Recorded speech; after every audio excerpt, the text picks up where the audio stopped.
40 feet under the surface of Lake Lanier in northern Georgia, a mostly forgotten community lies drowned. Not by accident and not by natural disaster, but by design. First by the torches of white supremacy that drove out over 1,000 black residents, and then by waters that later buried what remained in 1957. This is the story of Oscarville, Georgia. In 1912, a young white woman named May Crow was found beaten. She died 2 weeks later. What followed was not justice, but rather the kind of evil that textbooks in the United States always seem to conveniently forget about. 3 young black men were accused.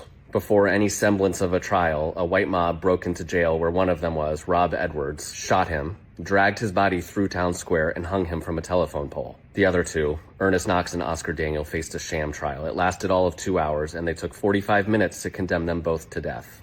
Thousands of white spectators celebrated their public hanging, with children climbing on top of people's shoulders to watch. After that came the night riders. Businessmen, local leaders. Many didn't even bother wearing hoods as they burned churches and homes, knowing they would face no consequences whatsoever. They fired their guns into homes where children slept and left notes, "Get out or die." This was not random violence. It was organized terror with one goal: to drive out all of the black people from Forsyth County. With that level of terror, of course, they succeeded. 1,098 black folks, by all accounts, prosperous farmers, business owners, community leaders, were forced to abandon their homes, their land, their dreams. Property they'd worked generations to own was abandoned under threat of death. And of course it was resold for far less than its value, enriching the white folks who remained. By 1957, Lake Lanier was complete, and water now buried all of Oscarville.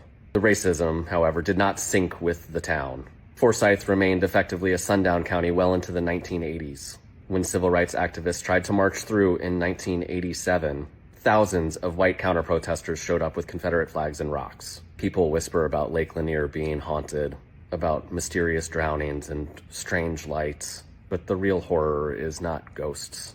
It's what human beings did in the name of white supremacy, and how their actions still ripple through history. There are people alive today whose parents and grandparents fled those night riders in 1912. Their stories are erased from our textbooks, but they live on in their families' memories. The water of Lake Lanier may cover Oscarville's remains, but they can't drown out the truth.